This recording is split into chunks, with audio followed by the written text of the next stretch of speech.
Buenas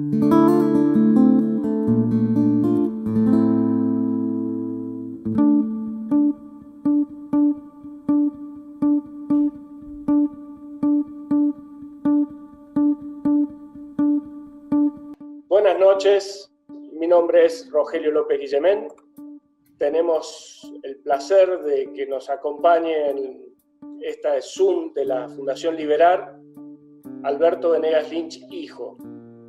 Probablemente el mayor referente que tenemos en la actualidad del liberalismo en nuestro país. Alberto tiene 2 doctorados hechos, 27 libros, ¿es así, Alberto? Sí.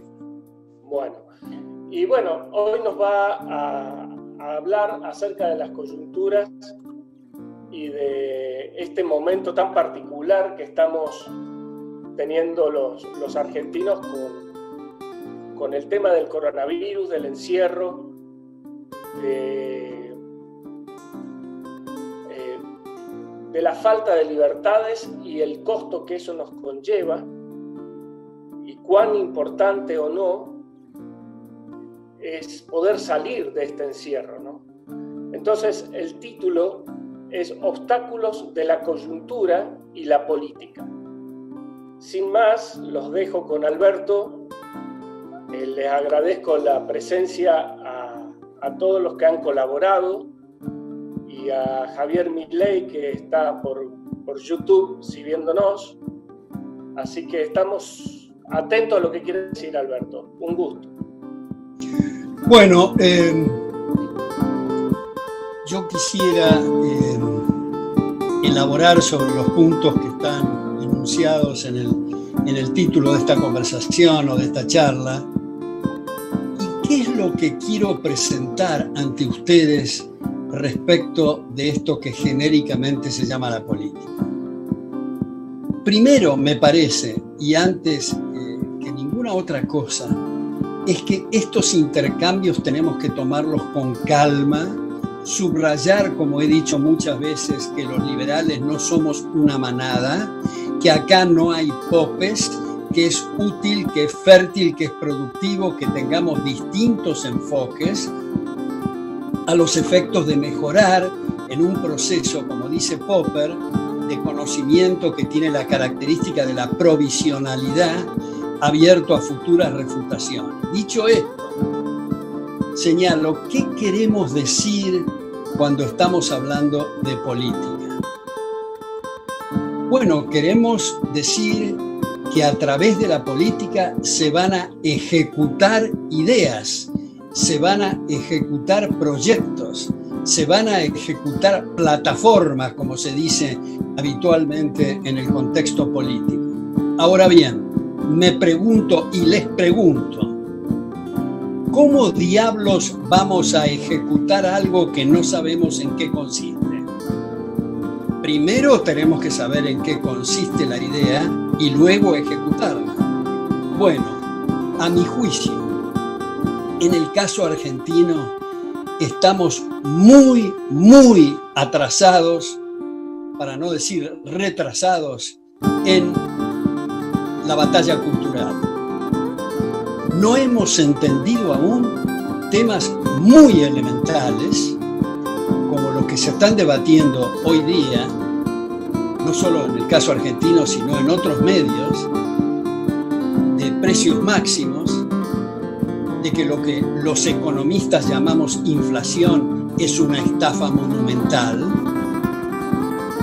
No entendimos el problema de las empresas estatales, que siempre e inexorablemente en el momento que se constituyen significan una asignación de recursos en dirección distinta de la que hubiera hecho la gente.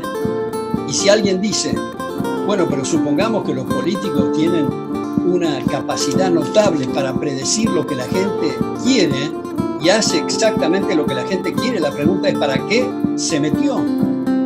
Y la única forma de saber qué es lo que hubiera hecho la gente con los siempre escasos recursos es dejarla que actúe. Bueno, pues no hemos entendido eso todavía. Entonces, tiene esta cuestión para el contexto argentino. Supongamos, quiero ilustrárselo a ustedes de esta manera, supongamos que hay un fulano que su lengua o su idioma es el sueco y quiere transferir o transmitir un mensaje a una audiencia hispanoparlante. Lo primero, me parece que ustedes van a estar de acuerdo, es que esa audiencia entienda sueco para poder hablar en sueco. No puede hablarla en sueco si no entiende qué está hablando la persona que está utilizando este o aquel discurso. En el caso argentino, desde mi perspectiva, la idea liberal, y no la idea liberal en aspectos sofisticados, en aspectos muy puntuales, que habitualmente se enseñan en no las suficientes, pero en muchas o algunas cátedras. No. Se intenta transmitir temas que son muy elementales y que la gente no comprende, no entiende y por lo tanto no puede masticar ni digerir. Ergo, y esto quiero subrayarlo y ponerlo en cursiva y en negrita, no podemos poner la carreta delante de los caballos. No podemos primero pretender formar partido político y luego que la gente entienda. Es al revés. La secuencia es primero que la gente entienda por lo menos algo mínimo para poder formar un partido político. Y esto no es lo que estoy diciendo de aquí a la eternidad, ni es aplicable a todos lados. Es aplicable, a mi juicio, en esta instancia en la Argentina. Y especialmente gente, muchos de los cuales son amigos, que los aprecio mucho, que tienen un gran valor intelectual, que me parece casi un crimen consumir tiempo en la arena política dada esta situación. Entonces, como decía Ortega cuenta que había un sacerdote que estaba celebrando misa y que el monaguillo repetía a cada cosa que decía el sacerdote: alabado sea el Señor. El sacerdote en un momento dado perdió la paciencia y le dijo al monaguillo: oye, lo que estás diciendo es muy interesante, pero no es el momento. Y esto es lo que quiero transmitir, amigos y gente bien intencionada, respecto de la actividad política, que no es este el momento en la Argentina. Ahora, ¿qué es lo que se puede hacer, me parece a mí, en esta instancia, en el nivel político? Bueno, tenemos una especie de milagro dada la circunstancia argentina, milagro dada la historia reciente, la larga historia reciente. 30, tengo un cartel ahí, si me lo pueden sacar, por favor.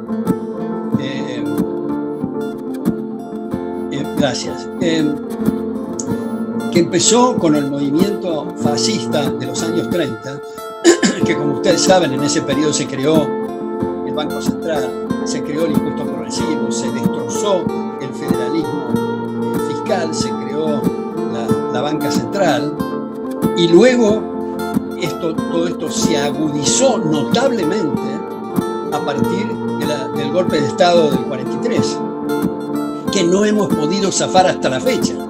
Sin embargo, a partir de la independencia argentina, y a mi juicio la verdadera independencia fue el 1 de mayo de 1853, cuando se firmó la Constitución Liberal, que hizo de la Argentina un país extraordinario, desde todas las perspectivas y todos los indicadores que se quieran analizar, y no lo que habitualmente se festeja el 25 de mayo de 1810, como dijo Alberti: dejamos de ser colonos de España para ser colonos de nuestros gobiernos, en el periodo 1810-1853. Desde 1853 hasta la Revolución Fascista del año 30, digamos, fuimos uno de los países más prósperos desde el punto de vista económico y más sólidos desde el punto de vista moral. Ahora hago un pequeño paréntesis para decir acá, Tocqueville señalaba en La Revolución Francesa y el Antiguo Régimen, un libro no tan conocido como La democracia en América, que él dice que en muchos países, y ocurrió típico en la Argentina, que tienen un gran progreso moral y material, la gente da eso por sentado y ese es el momento fatal, porque se revierte las ideas, otra vez en el campo cultural, en el campo intelectual, se dejan espacios en cátedras y así empezaron los movimientos socialistas, keynesianos, cepalinos, comunistas, intervencionistas, estatistas de distintas naturalezas, llamados desarrollistas, en fin. Y cuando se produjo el debate, no había nada que contestar de la contraparte, porque nadie había mantenido los conocimientos y las perspectivas, las visiones y la exploración de avenidas que había comenzado con tanto éxito Juan Bautista Alberdi. Bueno, entonces decimos, hay distintos tipos de personas que quieren actuar en política. Hay unos que quieren la foto, que quieren la coartada, que quieren saltarse lo que tienen que hacer, que es estudiar. Se necesita mucha biblioteca, mucho pelarse las pestañas, trabajar en el tema de las ideas y difundirla. Y eso se lo quieren saltear. Prefieren la fácil y la foto. Ahora, esos no son todos los que quieren actuar en política. Por supuesto que hay algunos que quieren, para tener una mayor difusión, si se quiere, del mensaje liberal. Bueno, yo creo que eso es un error. Porque una vez que terminen con el ejercicio y la gimnasia esta de la afiliación y esa especie de agrupaciones y cosas que incluso se ve lamentablemente en algunos liberales, que son 4 personas y se separan 2 y 2 en 2 grupos, en fin. Pero supongamos que lleguen a la legislatura. A partir de ahí, ¿qué van a hacer? A partir de ahí tienen que comprender que el discurso político no es el discurso académico, que tienen que ajustarse a lo que la audiencia entiende. Si no tienen sus días contados como políticos, sean el cargo que sea.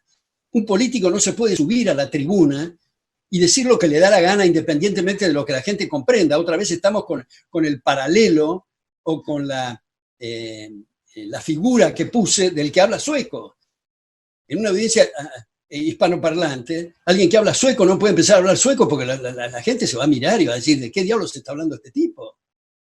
Entonces, a partir de ahí, una vez que asumieron en la legislatura, tiene que decir, bueno, un minuto, no puedo decir cosas que nadie entiende.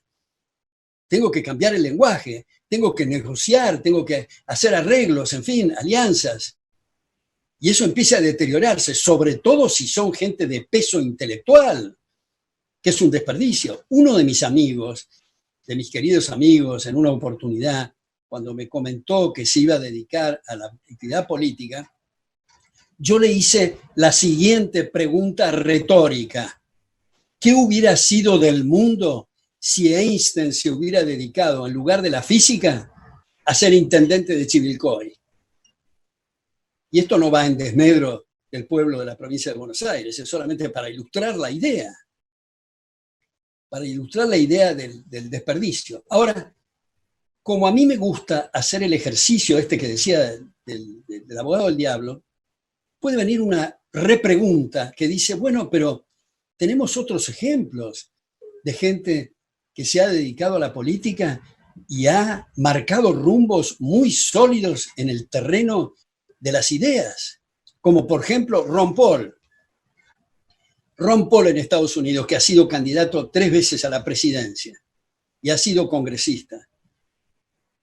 Y como yo le digo a mis hijos y le digo a mis alumnos, nunca en la historia de la humanidad ha habido alguien de la talla y del fuste de Ron Paul en el nivel político. Y probablemente nunca lo haya en el futuro.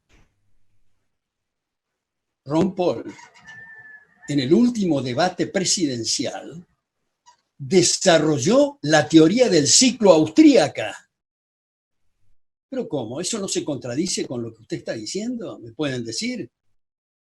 Creo que no, porque el caso de Estados Unidos es sustancialmente distinto al caso argentino. En el caso de Estados Unidos, los think tanks, las instituciones y las personas han hecho trabajos notables durante un tiempo suficientemente prolongado para que haya una base de sustentación que puedan comprender esto, que no es el caso argentino. Nos hemos dejado estar. Y cuando hablamos del tema educativo y hablamos de la batalla cultural, nos vienen con la estupidez, si me permiten la expresión, de que eso es a largo plazo. Ahora tenemos que arreglar esto o aquello. Y el largo plazo, cuanto antes empecemos, es mejor. Entonces, ahora en la Argentina hay grupos, hay instituciones, hay fundaciones, muchas de las cuales se dedican a actividades para abrir canales en ideas de fondo. Tal vez no todas. Hay algunas que han empezado con eventos a los efectos de recaudar fondos para finalmente destinar esos fondos a las actividades de fondo, a los seminarios, a la publicación de libros, de artículos, ensayos, etc. Y hay algunas instituciones que se han quedado en eso, es decir, en el evento, y no han mantenido esa cuestión de fondos. Pero hay otra institución que sí las han mantenido. Porque hay que recordar la secuencia de este asunto, ¿no? Como he dicho muchas veces, he reiterado, mi padre empezó con estas ideas en el año 1942, en la Facultad de Ciencias Económicas, estudiando el libro recién aparecido de Gottfried Haberler, Prosperidad y Depresión, que conservo esa edición en mi biblioteca y con gran afecto, admiración, leo y releo a veces los subrayados y las glosas de mi padre de ese libro. Y cuando se dice, bueno, son 4 gatos los liberales. Bueno, en 1942 eran literalmente 4 personas. Era William Henry Chapman, era mi padre, era Carlos Lucetti, que después completó sus estudios en Oxford, y era José Santos Goyán, hijo, que después fue decano de la Facultad de Ciencias Económicas de la UBA. Le decían con mucha sorna los austríacos. Bueno, eran 4 gatos. En mi época, digamos, yo creo que la institución entonces de posgrado, ESIADE, ha hecho mucho durante mucho tiempo. Yo fui rector ahí 23 años, para formar gente, para formar la materia prima de mucha gente que luego trabajó en estas ideas, en las cátedras, en las instituciones, en fin, etc. Y creo que vale la pena destacar en este contexto lo mucho, subrayo, que ha hecho Javier Milei para conquistar gente joven, para llegar a gente joven, para llegar a las mentes de gente joven con el mensaje liberal. Hoy el cuadro de situación es en ese sentido atractivo, muestra un futuro interesante si somos capaces de mantener y de trabajar en el área de las ideas. Ahora, me parece que en estas cosas, como digo otra vez, no somos una manada, habrá otros criterios, puede ser que hay otros que tengan razón. Yo creo que en este momento que se ha tenido el milagro, creo yo, de tener una oposición, la nueva oposición, con el 40 y pico % de los votos, un milagro que no ha sido para apoyar la gestión pésima del gobierno anterior, sino que han sido gente desesperada deseando salvar aspectos esenciales de la República, como la libertad de prensa y el atropello extremo, digamos, del Leviatán.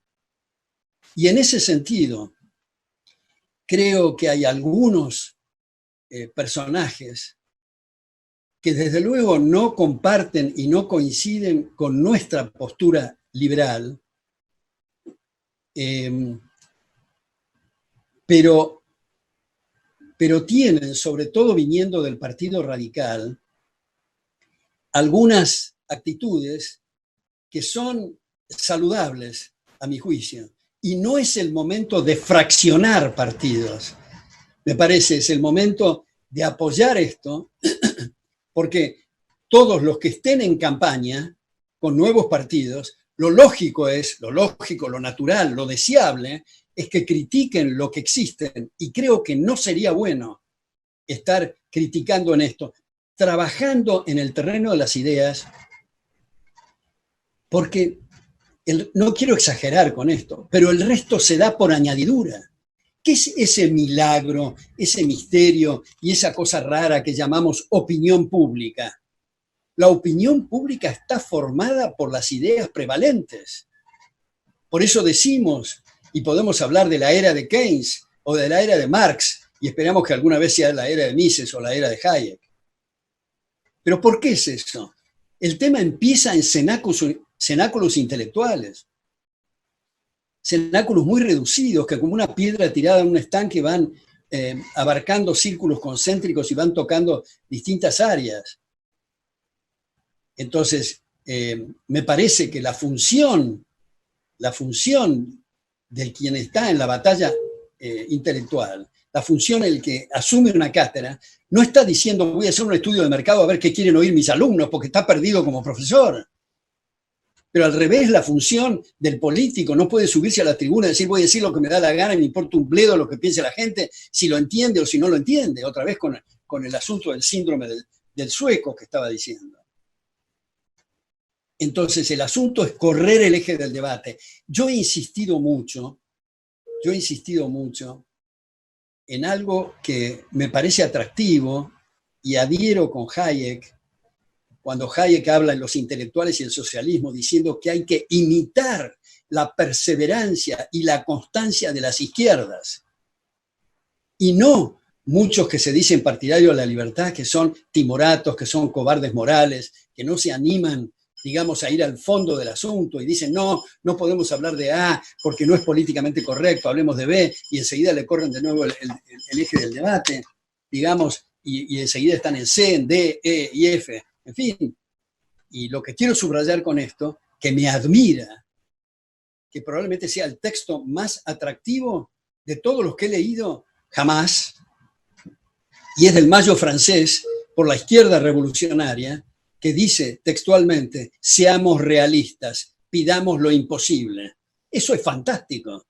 Y de tan realistas que son, logran marcar las agendas, porque empujan sin ceder. Entonces, me parece que ese ejemplo hay que tomarlo. Nosotros podemos decir y celebrar, antes de pasar al próximo capítulo de Cultura, y no quiero demorar mucho en este asunto, que personas como Hayek, como Popper, como Anthony de Jazet, como Bruce Benson, como Walter Block, como tantos otros intelectuales, que afortunadamente no se han dedicado a la política. Y a veces se dice, bueno, pero nos podemos dedicar a las dos cosas. El tiempo es limitado. Y las neuronas también son limitadas. No se puede hacer al mismo tiempo dos tareas tan disímiles. Y sobre todo es indispensable y necesario dedicarse a la batalla cultural y las ideas de fondo, en este momento.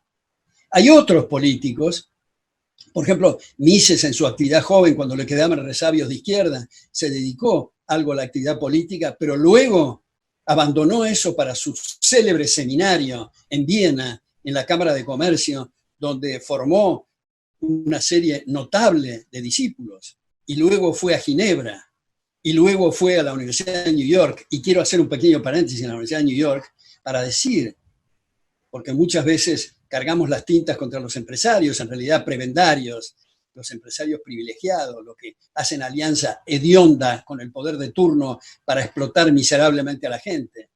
No todos son así. Cuando hablamos de los empresarios en el contexto liberal, estamos hablando de aquellos que para mejorar su situación personal no tienen más remedio que mejorar la situación de los demás. Y el que gana, el que acierta, obtiene ganancias, y el que yerra incurre en quebrantos. El cuadro de resultados en ese sentido es muy importante. Pero quiero decir esto en el contexto de la Universidad de New York, que fueron dos empresarios extraordinarios los que financiaron las tareas de Mises en la Universidad de New York. Y lo quiero mencionar, y no me paro acá porque la cámara no me va a dar, pero en fin, en homenaje a estos dos empresarios, que es Lawrence Fertig y Harold Lohnow, Lohnow. El primero de una agencia de publicidad, el segundo a través del Volcker Fund. Gracias a ellos, Mises pudo producir La acción humana y todos los libros que produjo en Estados Unidos y dictar cátedras en NYU. Bueno, pero ha habido otros. Por ejemplo, Ortega. Ortega ha estado en las Cortes españolas y dice textualmente: he perdido años de mi vida trabajando en lo que considero es el analfabetismo, porque la política es analfabetismo, dice Ortega. Tampoco me quiero poner peyorativo. Hay políticos que han hecho tareas extraordinarias para poner en brete al Leviatán y reducir el gasto público, bajar los impuestos, eliminar la deuda, cortar las manipulaciones monetarias. Son los menos en la historia del mundo, pero ha habido. Pero este momento, por eso hago el paralelo, la diferencia, quiero decir, el contraste, mejor dicho, con Estados Unidos, para mencionar el caso del extraordinario Ron Paul, con quien me he escrito varias veces. Traté infructuosamente por un tema de seguridad de traerlo a la Argentina y no pude, no pierdo todavía las esperanzas. El último libro de él, Conceit and Liberty, no, Liberty Defined, está dedicado a Sennholz, a Rothbard, a Hayek y a Mises.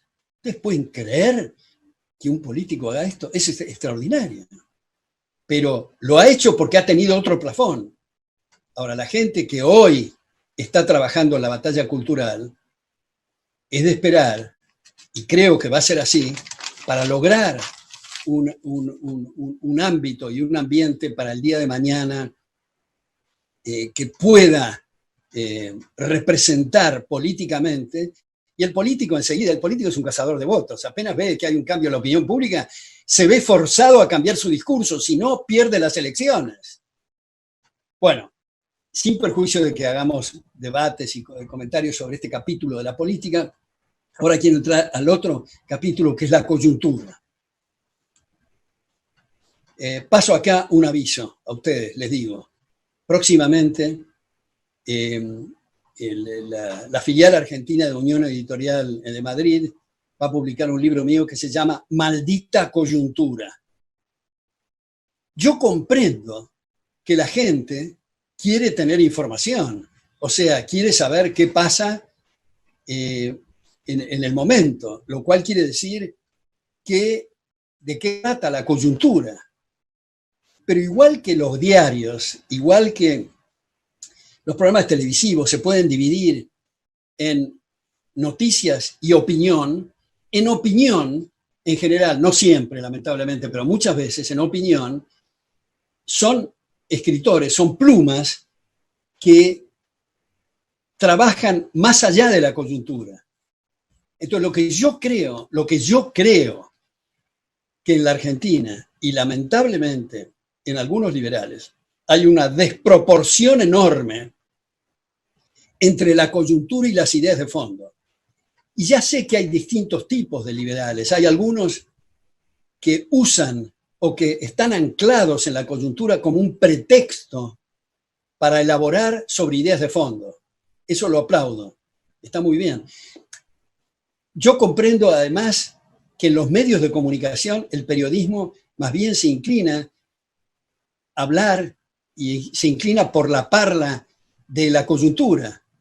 Entonces, los que quieren estar en los medios se ven forzados a hablar de la coyuntura, aunque muchos abren paréntesis en esa dialéctica o en esa conversación o en esas referencias sobre la coyuntura para elaborar detenidamente sobre ideas de fondo y hacen propuestas que son muy, muy fértiles y muy interesantes. Yo personalmente, desde mediados de los 70 hasta fines de los 90, o sea, un cuarto de siglo, estuve todo el tiempo en los medios, en la televisión, en la radio, en fin. Y me consumía un tiempo fenomenal. No me arrepiento de eso, creo que es una buena gimnasia y un buen ejercicio, pero sentí un alivio muy grande el poder retirarme de eso a los efectos de centrar todas mis energías en la batalla cultural, sea en la cátedra, sea en el libro, en el ensayo, en el artículo. Creo que esos son los canales más fértiles, pero como he dicho muchas veces, no son los únicos. Una de las cosas que están ocurriendo ahora en la Argentina es, por ejemplo, los ateneos de lectura, donde un grupo muy chico de 4 o 5 personas se reúnen con un libro, preferentemente un libro que tenga distintos andariveles y no sentados sobre un mismo tema, donde alguien expone y los demás debaten, y eso tiene efectos multiplicadores muy interesantes en las familias, en los lugares de trabajo, en las reuniones sociales, en fin, efectos multiplicadores para trabajar en la coyuntura. Ahora, si uno se concentra en la coyuntura, como dije el otro día, como una especie de perro histérico en círculos, mordiéndose la cola, digamos, estamos arruinando, entre otras cosas, la coyuntura del futuro, porque no somos capaces de abrir debates y de abrir análisis y temas que muestren perspectivas más amplias a los efectos, entre otras cosas, de mejorar la coyuntura del futuro. Ahora, ¿qué ejemplos? Y creo que conviene remachar en los mismos ejemplos que he dado últimamente, porque creo que tiene, desde el punto de vista didáctico, una mejor llegada al insistir en estos temas y no abrir nuevos temas. Tenemos muchísimos temas en un organigrama argentino atrofiado por lo adiposo del Leviatán. Pero pongo estos ejemplos. 1, eliminar el impuesto progresivo. Un impuesto progresivo, como ustedes saben, es un impuesto cuya tasa progresa cuando progresa el objeto imponible, a diferencia de un impuesto proporcional. ¿Cuál es el problema del impuesto progresivo que veían en Estados Unidos, que al incluir el impuesto progresivo se llamó la Revolución del año 13, por el 1913? Hubo que hacer una reforma constitucional en Estados Unidos para incluir el impuesto progresivo. ¿Por qué Alberti se oponía al impuesto progresivo? ¿Por qué Marx es tan adicto y tan propenso a subrayar las ventajas del impuesto progresivo? Y acá no se trata de Boca River y quién está de acuerdo, quién está en desacuerdo. Vamos a analizar cuáles son los efectos del impuesto progresivo. Bueno, primero, el impuesto progresivo altera las posiciones patrimoniales relativas. ¿Qué diablo quiere decir eso? Quiere decir que nosotros vamos al supermercado, compramos, nos abstenemos de comprar, compramos más de una marca, menos de otra, y al comprar y abstenernos de comprar, estamos asignando recursos y estamos estableciendo distintas estructuras patrimoniales. Pero luego salimos del supermercado, espera el político y establece un impuesto progresivo que altera necesariamente todas las posiciones patrimoniales relativas. Y como los recursos son escasos y no crecen en los árboles, el desperdicio o el consumo de capital, que implica el alterar las posiciones patrimoniales relativas de los escasos recursos que hay, que se asignan mal debido al impuesto progresivo, esto quiere decir que estamos consumiendo tasas de capitalización, que es el único factor que aumenta salarios e ingresos en términos reales. Primer efecto. Segundo efecto, muy importante, el impuesto progresivo es regresivo. Esto es, le ponemos un impuesto del 90% al que gana más. Lo lógico es que esa persona no disminuya su tren de vida y deje de consumir, va a dejar de invertir. Y si deja de invertir, está afectando el salario del marginal, el que está en la otra punta, por eso es regresivo. Y si bien es cierto, y no me quiero poner muy técnico acá, no se pueden hacer comparaciones intersubjetivas, y se habla de números ordinales y no de números cardinales en este contexto, un peso para un pobre no tiene la misma envergadura que un peso para un rico. Por lo tanto, eso que deja de invertir el de mayores ingresos va a afectar mucho más en el menores ingresos porque sus salarios disminuyen. Y esto hago un paréntesis para decir, y me parece que les queda claro, la diferencia del nivel de vida de Uganda y Canadá no es que los canadienses son mejores personas o los ugandeses más amarretes, sino que la tasa de capitalización es distinta y los obliga a mantener ingresos y salarios en términos reales más altos a los canadienses, y desaparecen algunas funciones menos humanas, si se quiere, como el servicio doméstico, que no existe prácticamente en Estados Unidos, no existe en Canadá. ¿Por qué es eso? Bueno, porque para tener el servicio doméstico, digamos, hay que sacarlas de empresas y pagar sueldos que no se pueden pagar. Es típico en un país africano, que no sea Sudáfrica, digamos, que un fulano se hace abanicar a la hora de la siesta por 14 tipos. Si ese africano se muda a Nueva York y sigue con la costumbre de abanicarse por 14 personas a la hora de la siesta, tiene que pagar, no sé, $10,000 la abanicada, y es muy caro, y no puede. Entonces, la cuestión social, el nivel de ingresos y salarios en términos reales depende exclusivamente de las tasas de capitalización, léase, de ahorros internos y ahorros externos. Y a veces se usa la expresión equivocada. Sí, bueno, pero tengamos en cuenta porque los capitales se están fugando como si fuera salir de la cárcel, como si hubieran hecho un delito, y en realidad están protegiendo su propiedad, que por suerte lo hacen para que sirvan para otra vuelta. Bueno, ese es el segundo efecto. El primero altera las posiciones patrimoniales relativas, el segundo efecto es un impuesto regresivo, el tercer efecto es que bloquea la movilidad social. Imaginemos una pirámide patrimonial. En el vértice están los que más tienen, en la base los que menos tienen, y alguien viene ascendiendo. De a poco viene ascendiendo, y si hay acá en la audiencia gente que juega al rugby y sabe lo que quiere decir handoff, es decir, los de arriba están eliminando a los de abajo, puesto que sube un poco, le sacan el 20, el 30, el 35, el 40, el 70, no llegan a la perra vida al vértice. Entonces vamos a decir dos efectos simultáneos acá. Uno, bloquea la movilidad social, porque lo importante en estos procesos es que el que está en el vértice y no sirve tiene que bajar con la velocidad necesaria, y el que está en la base y sirve tiene que subir con la velocidad necesaria. Bueno, el ascenso y descenso de la pirámide patrimonial están bloqueados por el impuesto progresivo. Y el otro efecto dentro de este mismo es que es un privilegio para los ricos, porque se colocaron en el vértice antes del impuesto progresivo a las ganancias, por ejemplo. Entonces, por último, el efecto del impuesto progresivo es que es un castigo progresivo a la eficiencia. Decimos, hay que ser más eficiente, hay que trabajar más. Bueno, muy bien.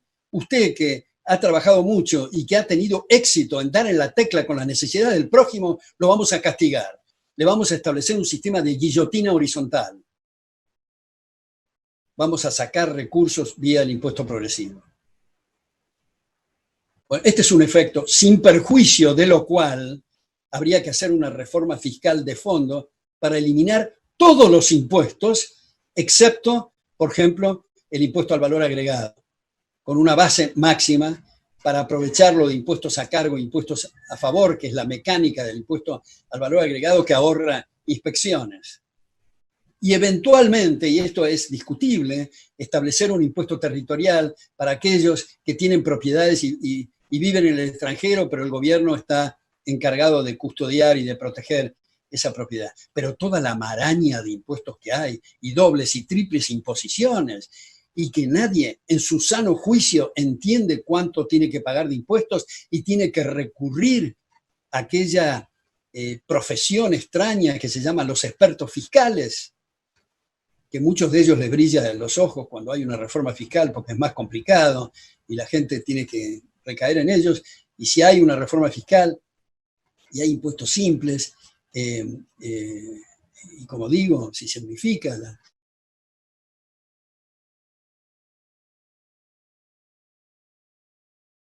dedicarse a actividades útiles. Ahora, otras cosas que yo he insistido. Bueno, para reducir impuestos es indispensable reducir el gasto público.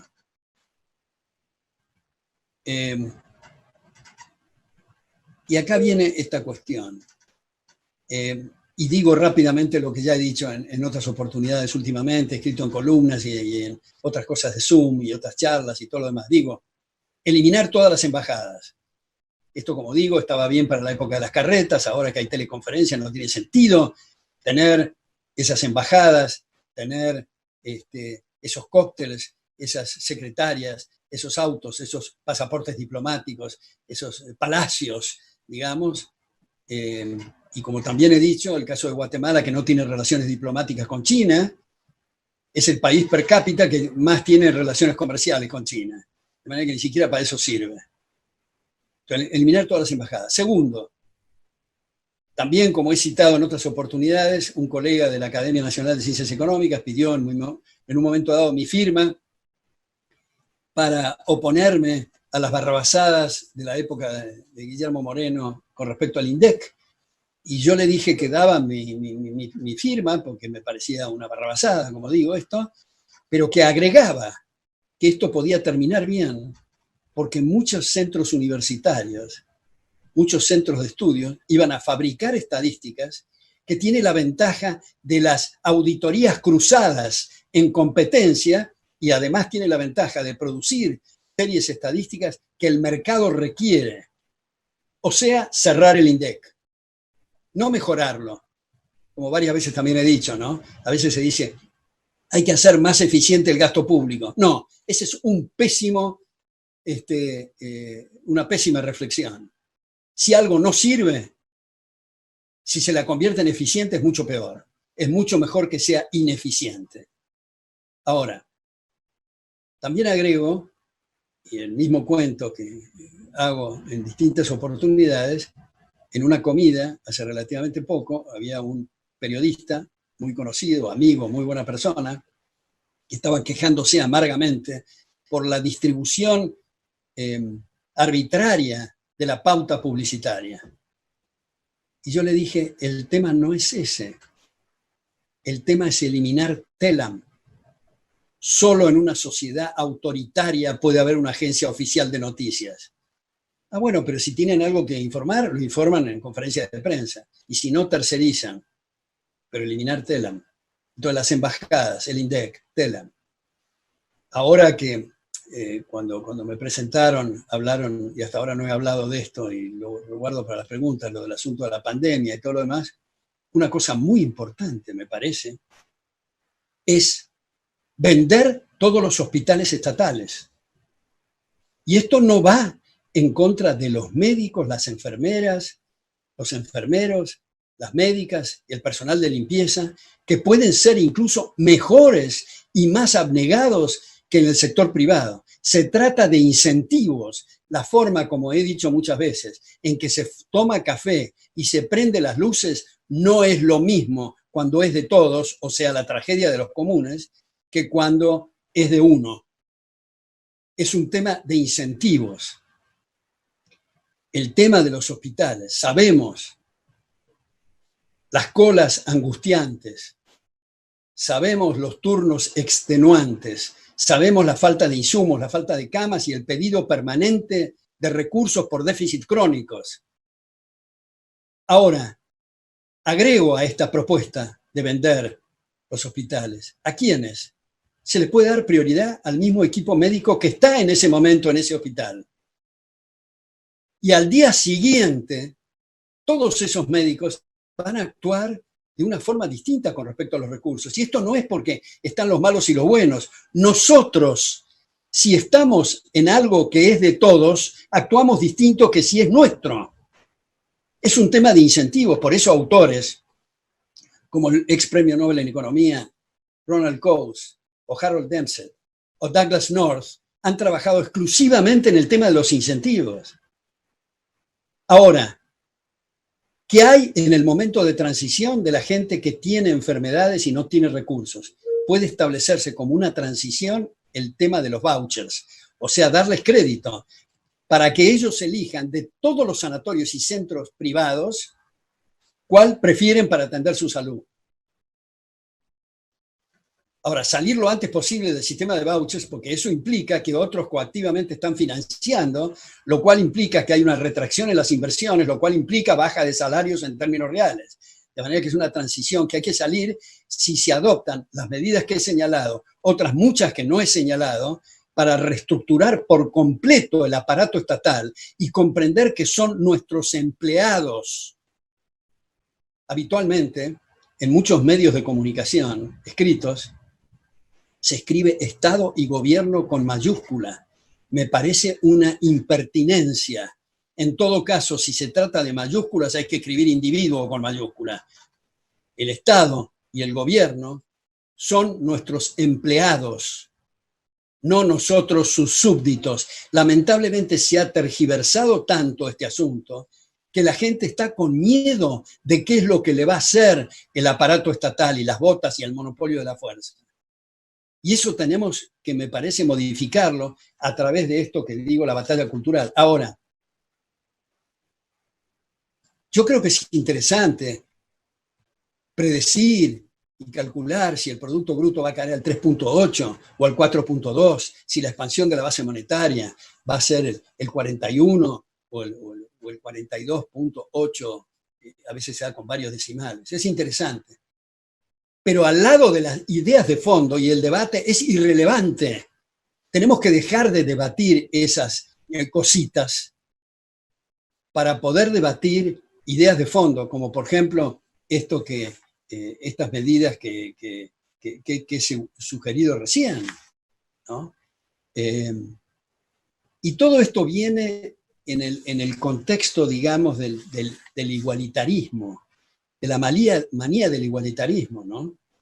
Y como todos somos distintos desde el punto de vista anatómico, desde el punto de vista fisiológico, bioquímico y sobre todo psicológico, es natural que tengamos distintos resultados de nuestras acciones y por lo tanto distintos patrimonios. Lo importante no es el delta, no es la diferencia entre ricos y pobres, lo importante es que todos mejoren. Ahora, ¿de qué depende esa diferencia? De nosotros, de lo que estamos votando en el plebiscito diario del mercado, de cuando compramos bananas o compramos bebidas o compramos computadoras o anteojos o corbatas o lo que fuera. Nosotros estamos votando, estamos estableciendo esas diferencias.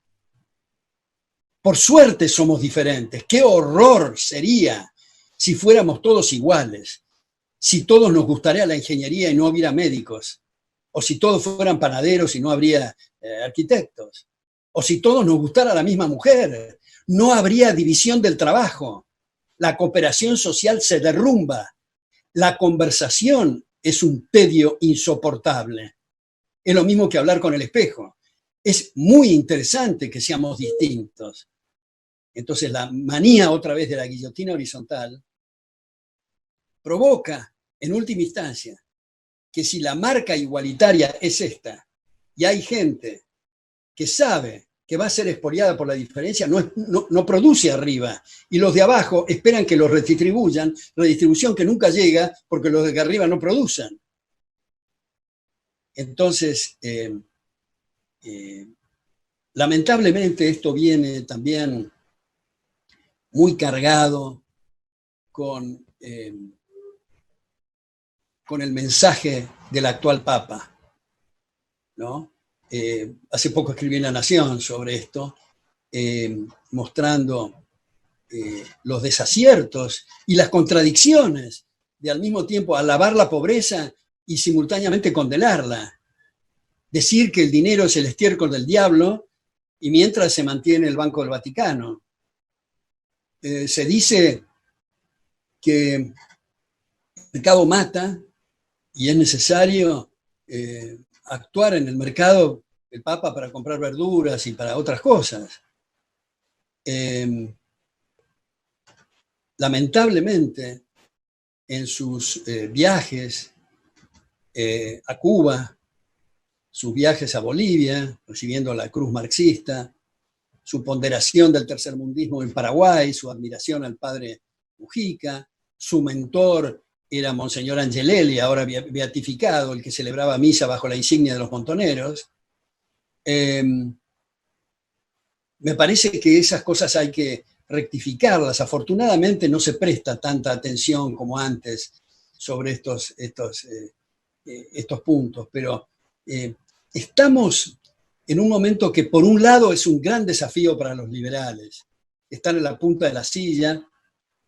Sería interesante que aparezcan errores nuevos, porque repetir las mismas cosas es un poquito aburrido, ¿no?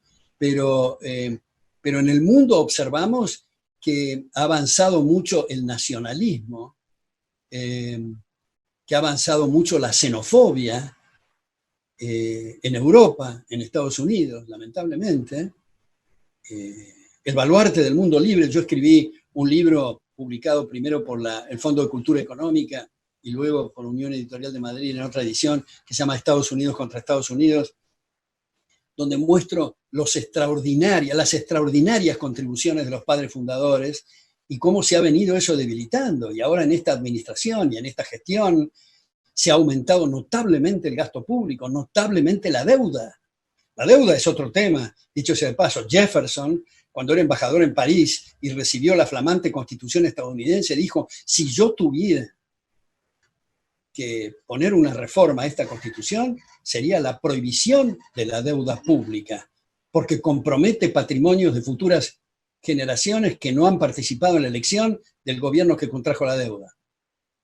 Entonces, si simultáneamente se elimina aquella institución nefasta que es la banca central, que no puede bajo ningún concepto hacer las cosas bien, la banca central siempre va a meter la pata, no importa lo probo que sean el directorio y el presidente del Banco Central, no importa lo honesto que sean, lo eficiente que sean, va a estar embretado entre a qué tasa expandir, a qué tasa contraer o dejar igual la masa monetaria. Cualquiera de las tres cosas va a alterar los precios relativos, cosa que significa alterar los indicadores en el proceso de mercado que se traduce en consumo de capital y por lo tanto podemos decir la ecuación más rápida, y para hacerla rápida es inflación igual a pobreza.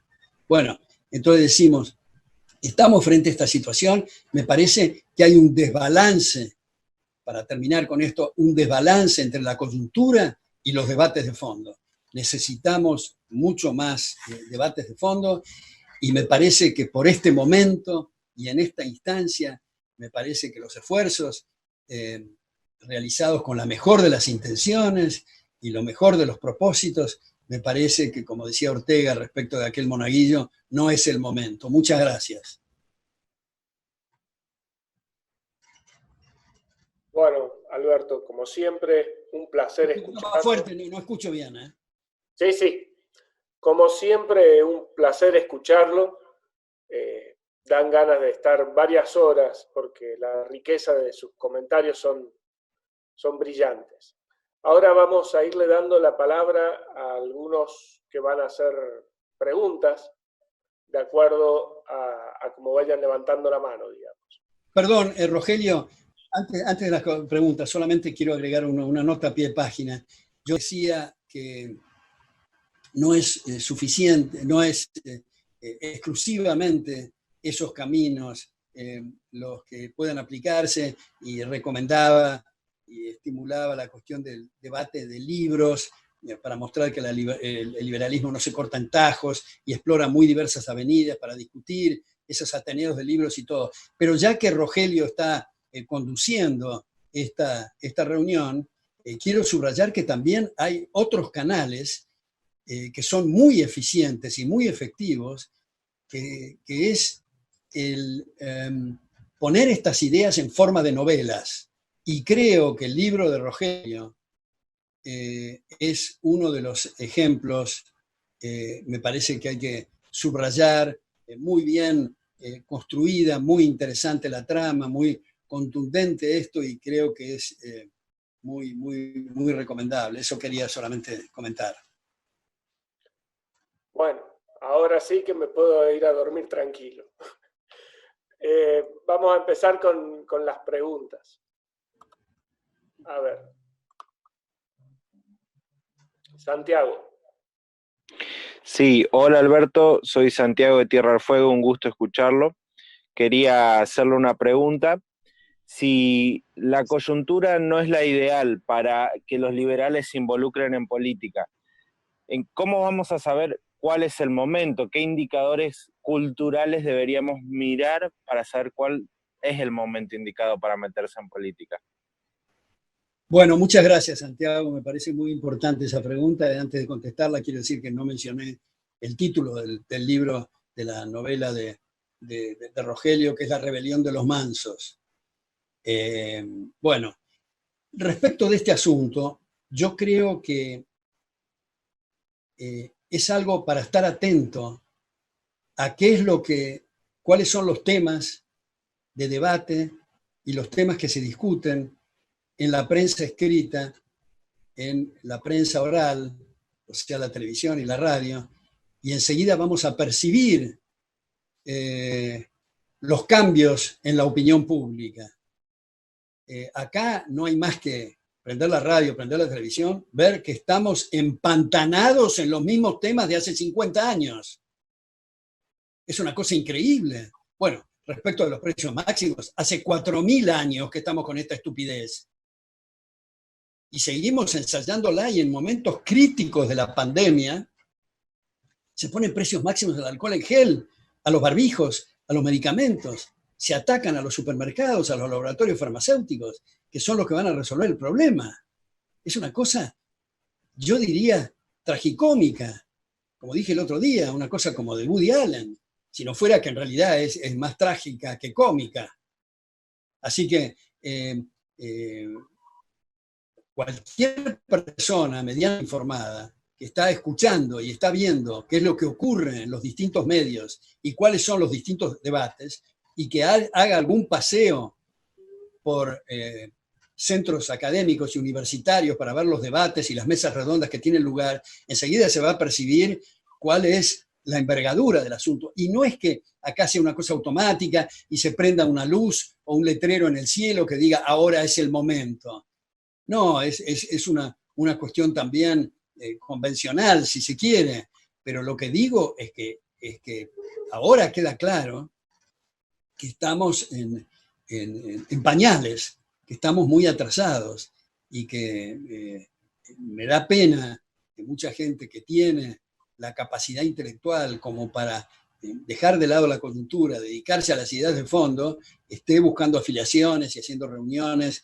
Me parece a mí que es una pérdida de tiempo y un peligro en este momento, con esa milagrosa oposición que está muy lejos de los radicales, por ejemplo, del jeffersoniano extraordinario y tal vez el mejor político que ha tenido la Argentina en su historia, que ha sido Leandro Alem.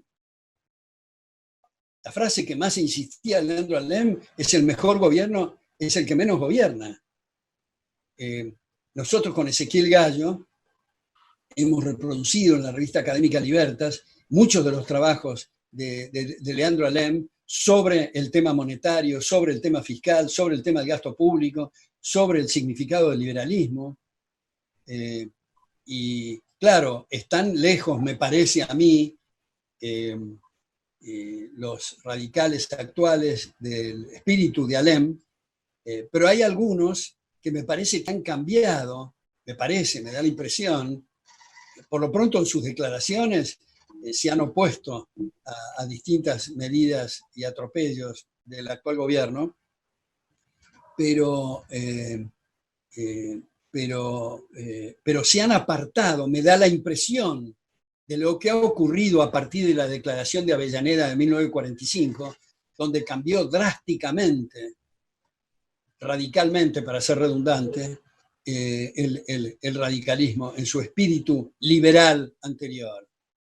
Y ya sé que sería muy bueno tener una un partido liberal multitudinario con otras ideas. Pero como digo e insisto de nuevo, me parece que no solo no es el momento, no es oportuno, no es prudente, por lo que existe esta oposición y tratar de que nos den tiempo para seguir en la batalla cultural. A lo mejor me extendí demasiado en esa respuesta, Santiago. Bien. Está muy bien, no hay problema. Andrés Bau. Bueno, la verdad que disiento con lo que usted dice. Un poquito más fuerte, por favor. Disiento con usted totalmente por, no sé, tengo una formación empresarial, de licenciado en administración, y veo las cosas diferentes, ¿sí? Si uno no está en el mercado, uno no vende. Simple. No se trata solamente de armar una cúpula intelectual que debata temas, sino que produzca cambios sistémicos que lleven al mayor liberalismo políticamente sustentable. Esa es mi opinión, ¿sí? Y le voy a explicar qué es lo que hemos hablado nosotros y discutido acá en el Partido Libertario de Córdoba. Consideramos que el problema del gasto público no es el problema es el aumento del gasto a través del tiempo. Y la pregunta es, porque muchas veces se bajó el gasto y vuelve a aumentar. La pregunta es ¿por qué aumenta? Y aumenta por la reelección, ¿sí? Entonces, la estrategia nuestra es lograr que las comunas, los intendentes sean contratados, como son contratados en Australia, como son contratados en Estados Unidos y como en parte son contratados en Suiza. Si usted logra que los intendentes sean contratados y hace que los concejales sean electos en forma, digamos, con un sistema de voto alternativo, usted logra que los concejales representen la verdadera opinión de sus representados y no se deben a una mafia política. Yo lo que veo, no importa radicales o peronistas, cuando tienen el poder, cuando ganan una intendencia, quieren la reelección. Y si no quieren la reelección, quieren ser gobernador o quieren ser senadores o qué sé yo. Eso lleva a la malversación del gasto. Es decir, cambiando eso sistémicamente, primeramente a nivel comunal, después a nivel provincial y después a nivel nacional, cambiando y buscando generar una estructura política, cambia las formas, cambia los incentivos para que los ejecutivos no tengan que buscar los votos para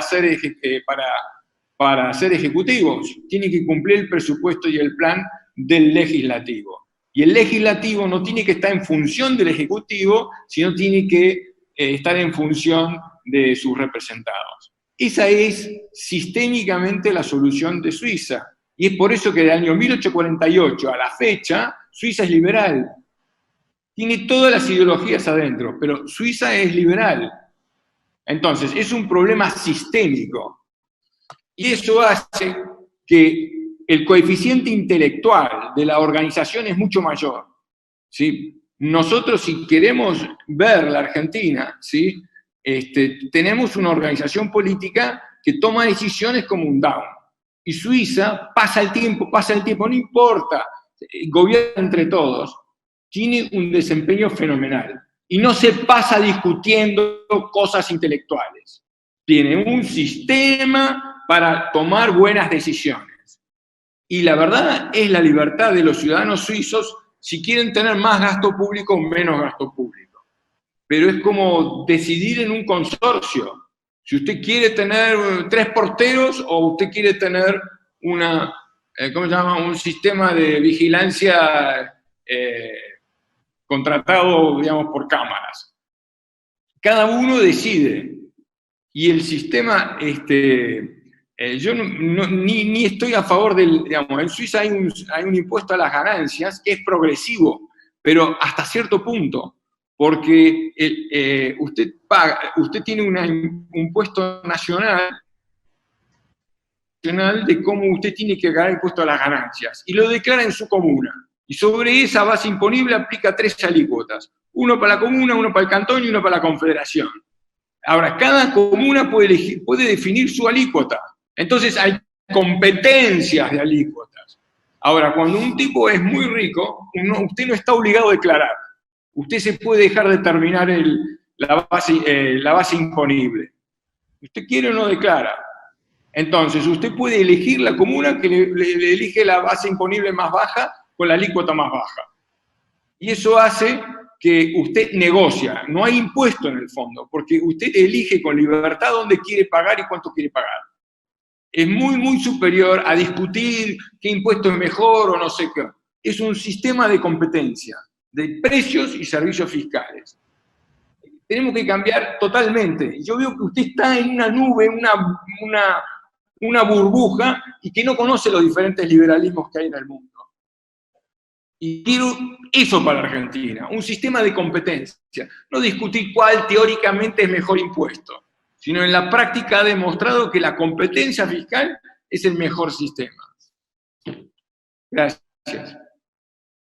Bueno, le agradezco mucho esa pregunta y esa reflexión, pero yo noto que usted tiene una enorme contradicción en lo mismo que está diciendo.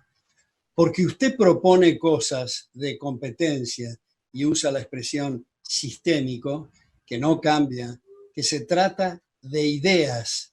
Para que haya el intendente que se vote de determinada manera o haya determinado sistema tributario, es necesario previamente que se acepte la idea de ese sistema tributario, ese sistema de elegir a los intendentes. Primer punto.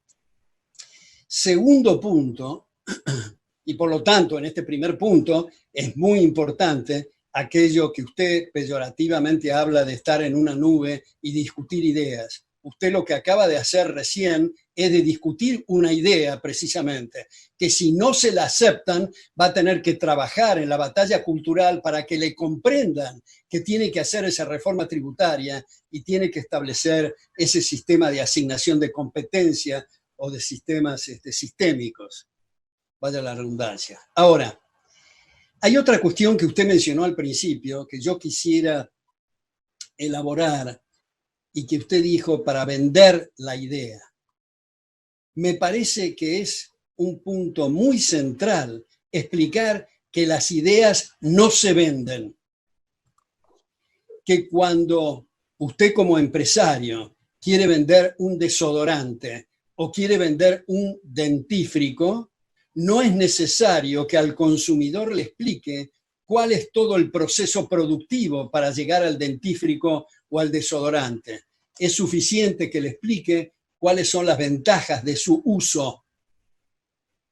Sin embargo, cuando se está transmitiendo una idea, es indispensable elaborar, explicar y detenerse en todo el proceso productivo, en la genealogía de la idea, a menos que la persona con quien usted está comunicándose sea un fanático y acepta las ideas at face value, digamos. Es necesario la elaboración. Por lo tanto, el hacer un paralelo de la venta y la comercialización propiamente dicha con la transmisión de ideas creo que es un error garrafal. Entonces, para volver de nuevo al punto central de sus reflexiones, todo lo que estamos diciendo y muchas otras cosas, por ejemplo, yo creo que se puede agregar al tema del poder legislativo lo que también han hecho algunos estados en Estados Unidos, como por ejemplo South Dakota, Nevada, Texas, donde los legisladores son tiempo parcial. Esto es, se dedican a sus actividades personales y tienen un límite para legislar, para que no se entusiasmen con la legislación, porque al fin y al cabo la función del Parlamento desde sus orígenes ha sido discutir el presupuesto y proteger derechos de las personas. y no todas las pavadas, como lo ilustro a veces diciendo el Día de la Mandarina y todas esas cosas que se promulgan en los poderes legislativos, y todavía hay gente que dice, qué lástima que fulano de tal se sentó en la banca, estuvo todo el año y no propuso ninguna ley. Es una suerte que no haya producido ninguna ley, si el problema es el exceso de legislación. Entonces yo invito a la gente, y sobre todo a los jóvenes, a estudiar primero, capacitarse y luego transmitir estas ideas. Y cualquier cosa que queramos hacer está basada en teorías. Por eso Peter Drucker ha acuñado esa frase, decir, nada hay más práctico que una buena teoría, si no andamos en el mundo a los tumbos. He dicho. Bien, gracias Alberto y Andrés. Ahora Gastón. Hola, buenas noches. Soy Gastón de Entre Ríos, miembro del Club del Viernes. Agradezco la oportunidad esta de escuchar atentamente y de poder preguntar. Un Dos poquito más preguntas. elevada la voz, por favor. ¿Ahora? Sí. Dos preguntas. La primera, si cree usted que el Estado necesariamente va a tener que achicarse frente a este contexto de crisis, o va a esperar que la gente reaccione, como ya lo venimos viendo con este gobierno, con el anterior y con los previos, que ante una medida impopular esperan a que reaccione la gente para tomarlas. ¿Cree que lo va a tener que achicar por un tema fiscal, por un tema de caída de la actividad económica? Esa es la primera. Y la segunda pregunta es, ¿quién cree usted que fueron o son responsables de esta pérdida del terreno del liberalismo, que hace 100 años era la ideología que predominaba en el mundo y en Argentina, y por qué sucesos o quiénes fueron los responsables de que el liberalismo perdiera tanto lugar en el mundo, en el terreno de las ideas? Muchas gracias. Bueno, muchísimas gracias por esas dos preguntas que me parecen muy importantes, ¿no? La primera es una pregunta difícil, en realidad. ¿Qué es lo que va a ocurrir primero? O los gobiernos se van a poner las pilas y van a rectificar sus conductas, especialmente en el tamaño gigantesco y elefantiásico del Estado, o la gente va a reaccionar y lo va a forzar a esa reducción. Es difícil en el sentido que no se puede con certeza, me parece a mí, contestar esto. Otra vez, y quiero repetir, aunque sea ad nauseam este asunto, yo creo que en gran medida depende de nosotros. Yo creo que en gran medida depende de nuestra capacidad, otra vez, para la batalla cultural. Porque en la medida que la batalla cultural avance, en esa medida va a haber más esperanza que los gobiernos, para mantenerse en el poder, y no digo este o aquello, todos, para mantenerse en el poder, tengan que tener un discurso razonable y no un discurso salvaje como es hoy, o primitivo, precario, digamos, anacrónico. Eso respecto de lo primero, pero también quiero completar, porque usted dijo en este momento de crisis, en fin, yo creo que precisamente por ser un momento de crisis es más urgente todavía que se reduzca la dimensión del aparato estatal a los efectos, y si no hay Banco Central y hay prohibición de la deuda, solo quedan los impuestos. Y los impuestos con un límite, digamos, de la rebelión fiscal, que está muy atada a la tradición liberal desde los impuestos al té contra Jorge III en la Revolución estadounidense. Pero el tema del Banco Central me parece importante, como decía Hayek. Hemos tardado 200 o 300 años en darnos cuenta del horror que es atar la religión con el poder político. Es de esperar, dice Hayek en ese trabajo de 1976 sobre moneda, es de esperar que nos demos cuenta y no tardemos 200 años más en darnos cuenta que la única razón por la cual los gobiernos administran el dinero es para estafar a la gente, para reducir su poder adquisitivo, para utilizar ese impuesto solapado que es la inflación monetaria. Con respecto al segundo tema, que me parece también muy interesante y le agradezco esa pregunta, quisiera hacer una aclaración semántica, si se quiere, terminológica, y tampoco hay que detenerse demasiado en las palabras, pero digo, es útil porque es lo que nos sirve para pensar y para comunicarnos. Yo no utilizaría para la tradición de pensamiento liberal la expresión ideología, porque ideología, no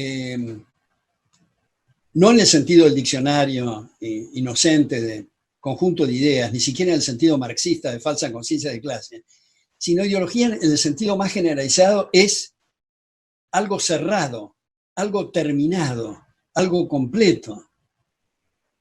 Y eso es lo contrario, y como varias veces he citado un artículo mío en La Nación hace muchísimo tiempo, muchísimos años, décadas, digamos, que se llamaba el liberalismo como antiideología, para mostrar que es un sistema en ebullición de puertas y ventanas abiertas, no es una ideología, lo contrario de la ideología. Ahora, ¿quiénes son los responsables? Bueno, no es un tema, a mí me parece, de dar nombres propios. Me parece que es un tema de actitud. Y es un tema que quiero volver a lo que decía antes de Tocqueville, que Tocqueville sostiene que es el momento fatal cuando se dan esas ideas por sentado. Y es común, y casi diría natural, y ha ocurrido en muchos lugares, que la gente se dedica a sus actividades personales, muy legítimas y muy lícitas y muy necesarias, por otra parte, pero abandonan el terreno de contribuir en las ideas. Y yo creo que cada uno de nosotros estamos obligados moralmente a contribuir con el tema de las ideas. No importa a qué nos dediquemos. No importa que sea la jardinería, que sea la danza, que sea la arquitectura, la economía, el derecho, la música, lo que fuera, todos estamos interesados en que se nos respete, por lo tanto todos tenemos que dedicarnos a contribuir esto. Por eso los padres fundadores, Jefferson en este caso decía, el costo de la libertad es su eterna vigilancia. Y volviendo a Einstein, él decía, vivimos en un mundo bastante peligroso, no por los malvados, sino por la gente que no hace nada al respecto. Entonces, el asunto no es actuar como si estuviéramos en una platea mirando el escenario, criticando y esperando que otros, los que están en el escenario, nos resuelvan el problema. No, nosotros tenemos que resolver el problema. Y como escribí hace poco, decía, la pregunta que tenemos que hacernos literalmente todos los días o todas las noches antes de acostarnos es, ¿qué hice hoy para que me respeten? Si la respuesta es nada, absorbamos las consecuencias. Y eso es lo que ha pasado en gran escala en la Argentina. Y es lo que se está modificando poco a poco por estas instituciones, por estas fundaciones, por estas personas muy destacadas que hacen tanto por las ideas liberales, ¿no? Bueno. Te hago una pregunta, Alberto. Esto de hablar de coyuntura, yo sabés que soy médico, así que lo pienso... ¿Puedes acercarte más al micrófono, por favor? Sí, claro. Esto de coyuntura, yo soy médico y lo pienso como médico, une dos realidades la coyuntura, dos huesos. ¿Será que uno de los huesos es la realidad actual y queremos cambiar de dirección como hace una articulación? Hoy el liberalismo no es la segunda parte de esta articulación.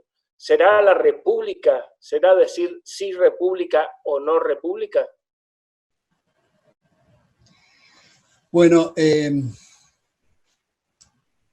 es la república? La república tiene varias partes. Una parte es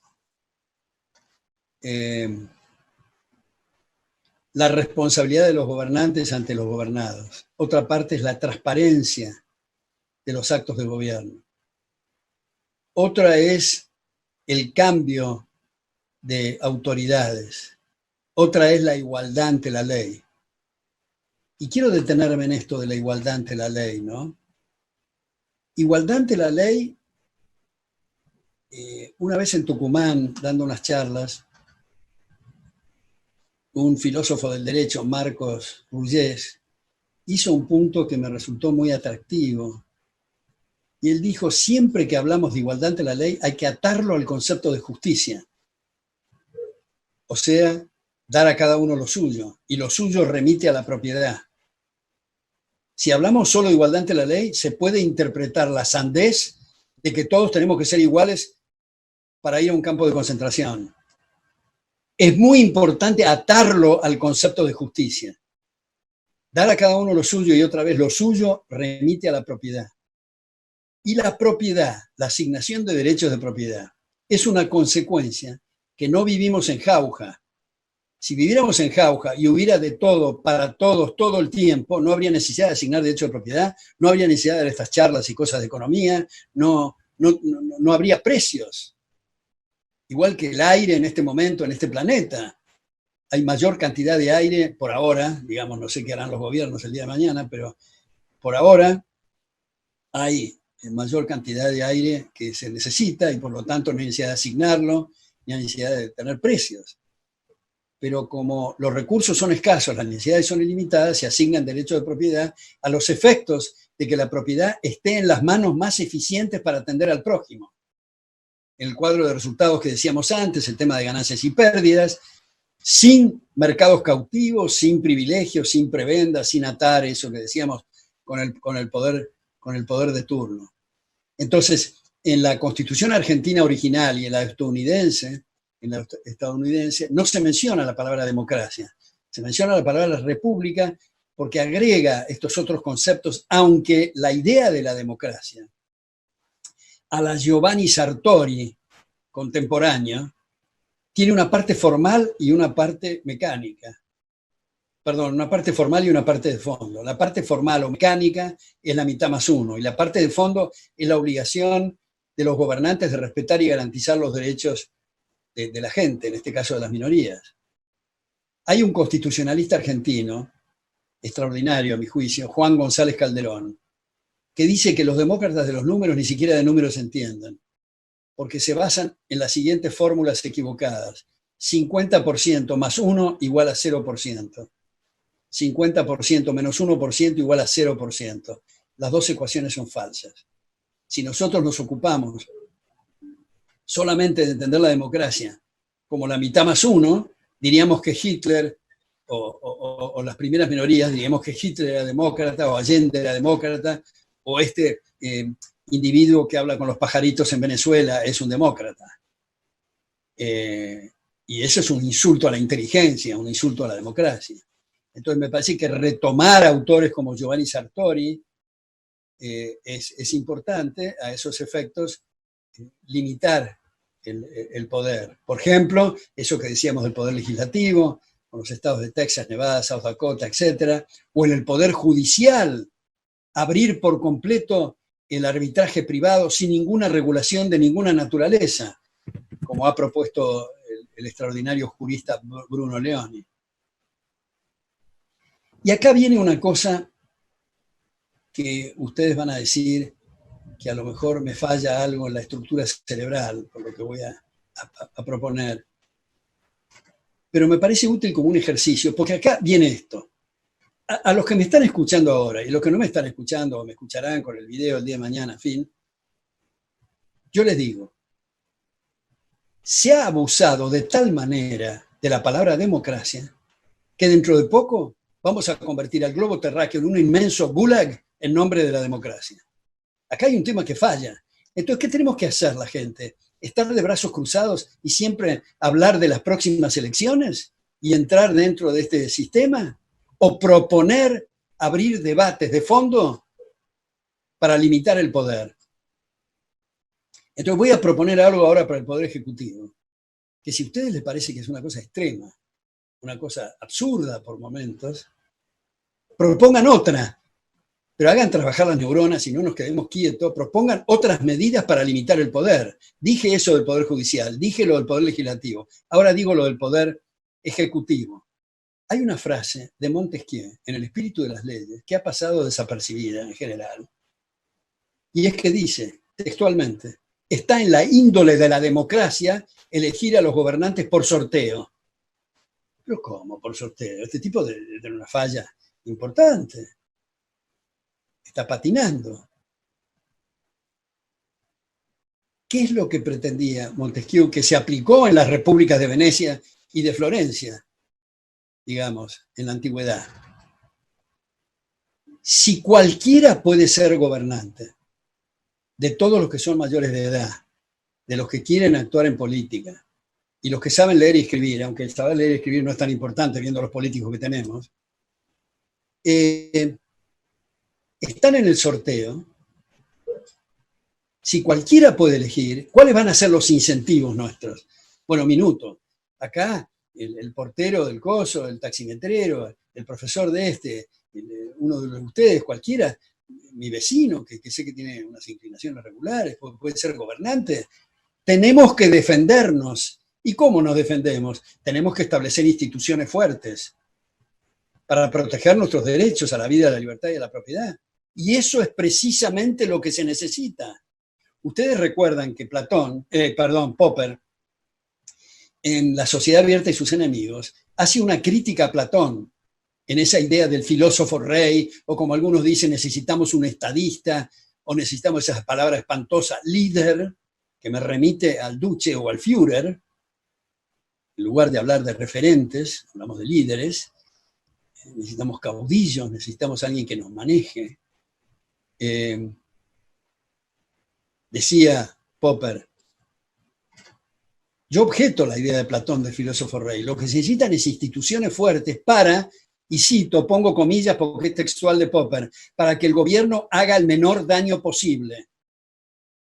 Entonces, desesperadamente, frente a la situación de que cualquiera puede ser gobernante, vamos a preocuparnos y ocuparnos mucho más de la cuestión institucional, que es lo que importa. Alguien ponía el ejemplo de Suiza recién. ¿Quién sabe quién es el primer ministro o el presidente de Suiza? ¿A quién le importa? Si el tema son las instituciones. Sin embargo, a todos les importa qué pasa con Maduro o los caudillos locales. Esos individuos que en lugar de aceptar que el conocimiento es algo disperso y fraccionado en la sociedad, concentran ignorancia. Entonces, ese es el punto que quería hacer respecto de la limitación. Cuando se decida la cuestión de la república y la democracia, tenemos que ver qué queremos decir con este concepto, y tenemos que, dentro de la batalla cultural, no solo cuestiones éticas, estéticas, económicas, sino estas de marcos institucionales y jurídicas, que son muy importantes. Es decir, ¿qué hacemos para limitar el poder?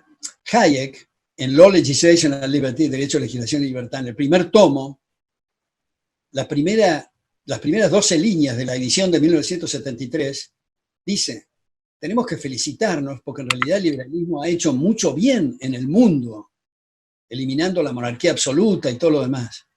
Pero tenemos que darnos cuenta que hasta ahora, respecto de lo que hemos observado, sobre todo en los últimos tiempos, de la extralimitación del poder, el liberalismo ha fracasado. Por lo tanto, en el tercer tomo de esa misma obra, propone limitaciones. La no reelección en el Parlamento, edades, en fin, propone distintas cosas. Y yo sugiero que ustedes mediten también y propongamos y escribamos y debatamos nuevos límites al poder, porque si no estamos con la cantinela de aquí vamos a votar en las próximas elecciones, al menos peor a este, siempre estamos en la misma cuestión. Tenemos que cambiar ese rumbo, ¿no? ¿Cómo ve el mundo post-pandemia? ¿Más o menos libre? ¿Coinciden algunos intelectuales de izquierda sobre que esta situación puede debilitar al liberalismo o incluso acabar con el capitalismo? Bueno, el otro día estaba conversando de ese tema en otra charla, y yo decía que acá puede haber tres aspectos, digamos, útiles dentro de esta desgracia de la pandemia.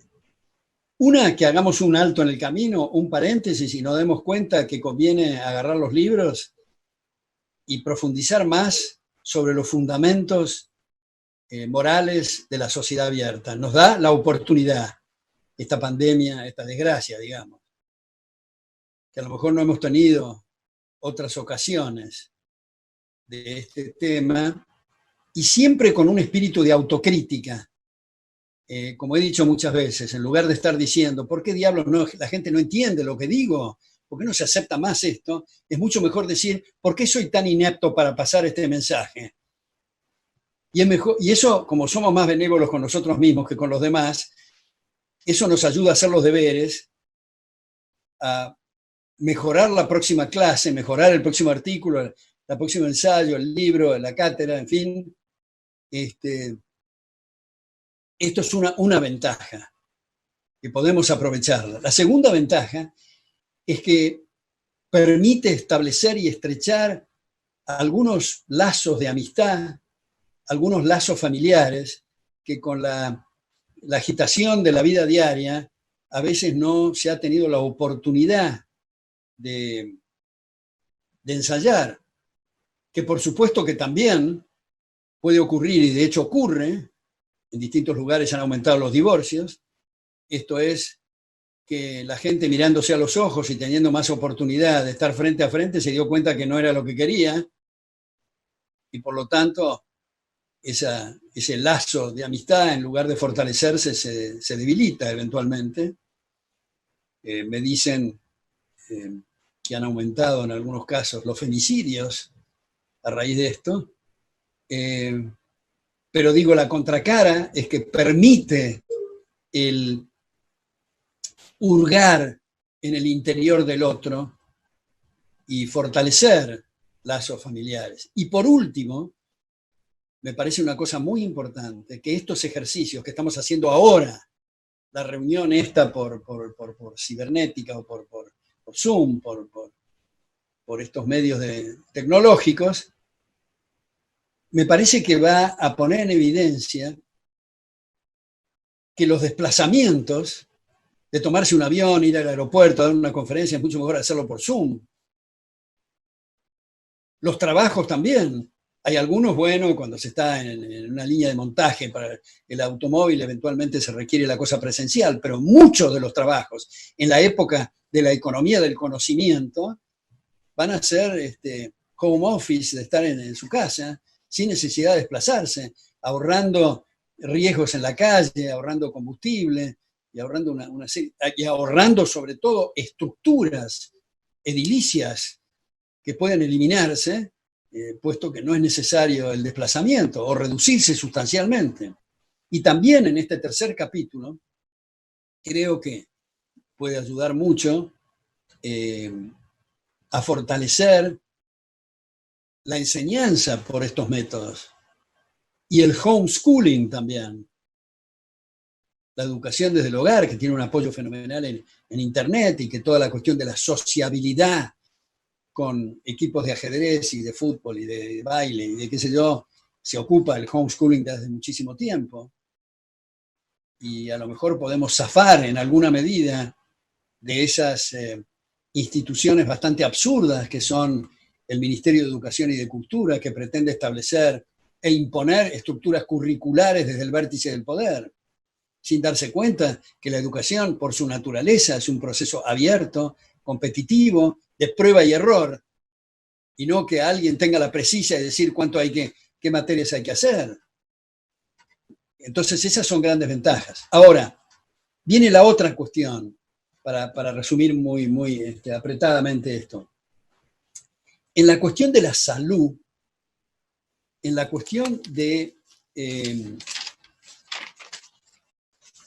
la infección, yo personalmente no me considero capacitado para opinar. Creo que hay que descansar en los que entienden de infectología, de medicina, que tengamos confianza para que ellos opinen. Me parece una arrogancia, una soberbia y una petulancia que nosotros los economistas estemos diciendo que hay que hacer con el asunto del virus. Y yo comprendo que hay dos cosas acá que se contraponen. Por una parte, si las actividades económicas se suspenden, puede haber hambre y por lo tanto muertes. Pero también se acumulan cadáveres si permitimos que haya contagios por el coronavirus. ¿Cuál va a ser el trade-off? ¿Cuál va a ser la relación costo-beneficio? Es algo que tienen que opinar principalmente los médicos. Yo estaba escuchando en radio, en mis caminatas matutinas, el otro día, al jefe de infectología del CEMIC, Pablo Bonei, que es profesor titular en el Instituto Universitario del CEMIC también y expresidente de la Asociación de Infectología, de la Asociación Argentina de Infectología, donde me mostró una gran dosis de prudencia. Esto es, no se puede generalizar para todos lados lo mismo. Conviene, en algunos casos y en algunos lugares donde hay mucha concentración de población, el aislamiento. No así en otras provincias, municipios, en otros lugares. Es lo mismo, digo yo, que con el monóxido de carbono. No es lo mismo emitir monóxido de carbono en Buenos Aires que en la Patagonia o en el desierto del Sahara. ¿Cuáles van a ser las proporciones de invadir derechos de propiedad en los pulmones de otros por emitir monóxido de carbono? Sin pretender la eliminación del monóxido de carbono, porque todos tenemos que dejar de respirar y nos morimos todos. Pero ¿cuál es el equilibrio? Desde luego que si empezamos todos a fenecer por el coronavirus, no es relevante cuál es la cotización en Wall Street, cuál es el precio del trigo. Entonces, ¿cuál es ese balance? Es algo que tienen que establecer gente que entiende y que tengamos confianza en esa área. Ahora, hay otra área bien distinta que sí tenemos que opinar y muy enfáticamente, y es eso que decíamos antes, del medio de la pandemia, poner precios máximos, es lo ideal para producir catástrofes en cadena, o atacar supermercados, o atacar comerciantes, o subir impuestos. En medio del desastre, no se les ocurre nada mejor que subir, pero hay que ser muy negado mentalmente para hacer estas cosas. Y lo mismo, decir, bueno, hay que ayudar a la gente expandiendo la moneda. A esta altura del siglo XXI, insistir en este tema es algo realmente lamentable. Lamentable. Eso sí tenemos que ser me parece, muy enfáticos. Eso es una catástrofe. Y como he dicho varias veces, cuanto mayor sea el tsunami, el terremoto, la epidemia o la guerra, más razón para que funcione bien el mecanismo de precios. Porque vamos a agudizar el problema si además de la guerra, la epidemia, el tsunami o el terremoto, tenemos faltantes como consecuencia del establecimiento de precios máximos. Bueno, Alberto, le vamos a hacer una pregunta más para no, porque ya lleva muchas horas y lo estamos exigiendo y abusando de usted. Le comento, hay otro libro, hay otra novela de otro autor cordobés, Andrés Peralta, que también pertenece a la Fundación, que se llama Epifanía de la Libertad. Va a estar publicado una vez que termine la pandemia y le haremos llegar un ejemplar para que lo disfrute. Le tomo la palabra, espero el ejemplar ese. ¿Cómo le va, Alberto? Un placer oírlo. ¿Cómo estás? Tanto tiempo, un gran gusto de verte. Igualmente. A mí se me ocurre preguntarle algo medio que lo puede asustar, pero si usted fuera el ministro de Economía en medio de esta situación de pandemia en Argentina, ¿cuáles serían las primeras medidas que considera que deberían tomarse para no seguir agravando y empeorando el problema? La primera medida que adoptaría es abdicar, porque no creo en la existencia del Ministerio de Economía, porque el Ministro de Economía es para controlar la economía. Pero para facilitar el tema y la pregunta que estás diciendo en la cuestión, si fuera secretario, digamos, porque no hay necesidad el nivel del ministro, secretario de Finanzas Públicas o de Hacienda, que es lo que corresponde en un sistema republicano, yo creo que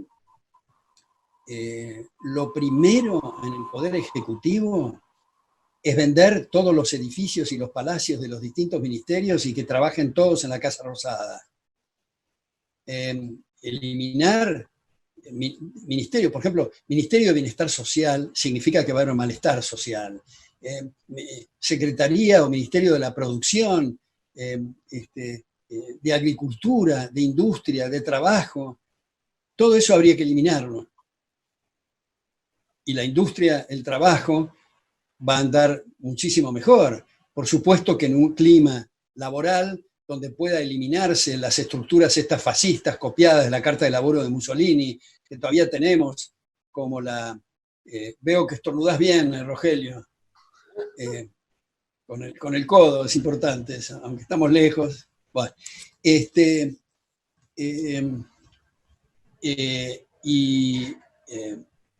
y no tener estas llamadas conquistas sociales que perjudican especialmente a los que más necesitan trabajar, y comprender que el tema de los salarios no es un tema de huelgas, que por otra parte la huelga es el derecho a no trabajar, que todo el mundo tiene el derecho a hacerlo si hay, contemplando las estipulaciones previas, pero no huelgas en el sentido de interferencias violentas y no permitir que otros trabajen, que desean trabajar, y sindicatos como asociaciones libres y voluntarias, y no como estructuras corporativas que bloquean que entren a competir obras sociales, eliminar esa cuestión inmoral que no hemos tomado como una cosa natural, que es las retenciones que hacen los empresarios a la gente en relación de dependencia, haciendo que haya una relación entre salario bruto y salario neto.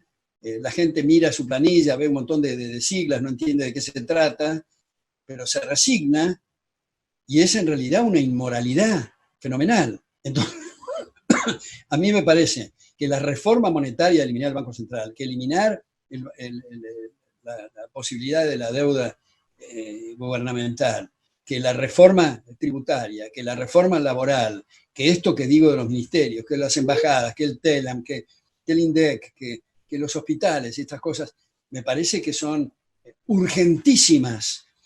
Y eso hace, cada medida que se adopta de reducir el gasto público, rellena los bolsillos de la gente, en lugar de debilitarlos. Y eso es lo que creo que es indispensable. Ahora, alguien puede decir, bueno, pero es imposible adoptar estas medidas a esta altura porque la gente no lo entiende. Es cierto, ahí viene la batalla cultural, ahí viene la importancia de trabajar en el mundo intelectual para correr el eje del debate. Y en ese sentido tomo de nuevo lo que ha tomado Herbert Marcuse de las revueltas del Mayo francés del 68, en cuanto a seamos realistas, pidamos lo imposible. Es lo que hacemos nosotros todos los días. Me parece muy importante. Y es lo que han hecho, digamos, en la Argentina, nuestros predecesores, que convirtieron, como digo, a este país que venía las emigraciones, que duplicaba la población cada 10 años, que los salarios e ingresos en términos reales del obrero de la incipiente industria y peón rural eran superiores a los de Suiza. Esto no fue un lapsus. Suiza, Alemania, Francia, España y Italia, por supuesto. Competíamos con Estados Unidos. Eso tenemos que volver a hacerlo. Pero para volver a hacerlo, tenemos que estudiar nosotros y difundir estas ideas, correr el eje del debate, trabajar en la batalla cultural en todos los medios que sean posibles. Y me parece otra vez, con respecto a la cuestión política, que es muy prematuro y muy inconveniente dada la oposición que existe. Habría que tratar de fortalecer, digamos, esta oposición que, como digo, ha tenido algunos aciertos importantes que para nosotros los liberales son muy elementales y están lejos de lo que nosotros quisiéramos que se haga. Pero esa es la circunstancia que estamos viviendo. Bueno, no sé si esa era la última pregunta, Rogelio. No quiero abusar de usted, Alberto. Si quiere que otra pregunta, hay una del público de YouTube. Si no, terminamos aquí. Adelante. Agustín S. Yo sé que le gusta ser abogado, que haya alguien abogado del diablo, y me parece que él es uno. Dice, es importante la batalla política. ¿Cuándo la izquierda dejó la batalla política? Bueno, yo creo que son distintos momentos. Son distintos momentos. Yo creo que es interesante hacer el ejercicio, imaginarnos, como alguna vez he dicho, de Marx conversando con Engels en un barsucho de Londres, diciendo voy a cambiar el mundo. Cualquiera que lo haya oído va a decir, este tipo está demente, y lo hizo. Y lo hizo trabajando en el terreno de las ideas. No hay más que conversar casi con cualquiera hoy día para ver cómo están metidos, cómo está metida la idea de Keynes, de Marx, de Gramsci. Bueno, a propósito, Rogelio, y tal vez podemos cerrar con esto, quiero citarlo a Gramsci, ¿no? En la frase más conocida de él, o más difundida, que es, abro comillas, tomen la cultura y la educación y el resto se da por añadidura, comillas. Cuando yo he indagado en marxistas y luego liberales, amigos míos, muy honestos intelectuales, y les pregunto, pero ¿cuáles son los textos que ustedes los mantenían en el campo de la izquierda, digamos? Y prácticamente todos los citan a Gramsci. Porque el tema de las estructuras políticas, el tema incluso de las metrallas, el tema de la violencia, es secundaria respecto de lo que sucede de las cejas para arriba. Tomar la cuestión cultural es clave. Debatir ideas. Yo creo que hoy, por eso es tan atractivo el asunto de la cátedra, porque cuando uno da clases, la reacción de alumnas y alumnos es extraordinaria. Son gente muy bondadosa, muy receptiva, muy hospitalaria, cuando tiene la oportunidad de oír otras campanas. Y se establece hasta una relación de amistad.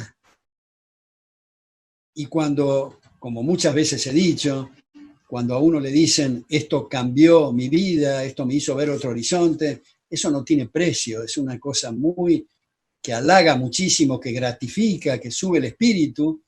Así que no es una cuestión, porque sería muy triste decir, bueno, no, estamos en un seminario y no comprenden el mensaje.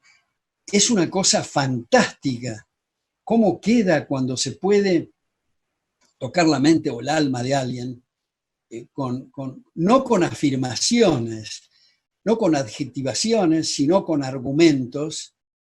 Yo creo que eso es lo más contundente, y yo tengo gran esperanza y soy muy optimista respecto de la Argentina del futuro, si somos capaces otra vez de no consumir tiempo, otra vez en mi charla de hoy, circunscribirnos en coyunturas y dedicarnos a las afiliaciones y a las cuestiones políticas, que como digo, una vez que se asuma en el Parlamento, empezamos con la cuestión, bueno, ahora estamos en la función política, no podemos hablar en sueco, digamos. Tenemos que tratar de que la gente entienda el sueco un poquito más, un poco más, porque estamos muy atrasados, se ha abandonado muchísimo esta cuestión. Recién ahora surgen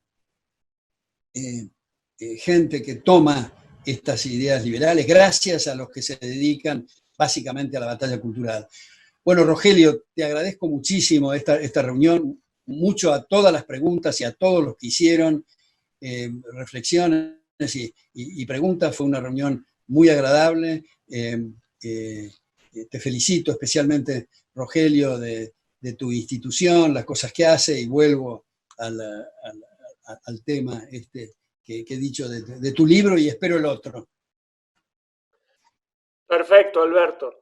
Bueno, acá somos muchos, la Fundación Liberar está trabajando y nos hemos esforzado para poder hacer esta reunión gracias a tu gentileza, ayudados por el Club de los Viernes, por Andrés Brown, por Jimena Crespo, por la Universidad Siglo XXI, Carlos Hulton, que te está escuchando también, Alternativa Medias y el profesor Bengió.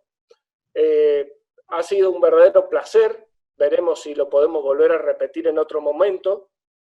Todas estas gentes, repitiendo lo que dijiste del Mayo francés, creen en la imaginación al poder, y el individuo es el que tiene imaginación. Así que seguiremos tu ejemplo.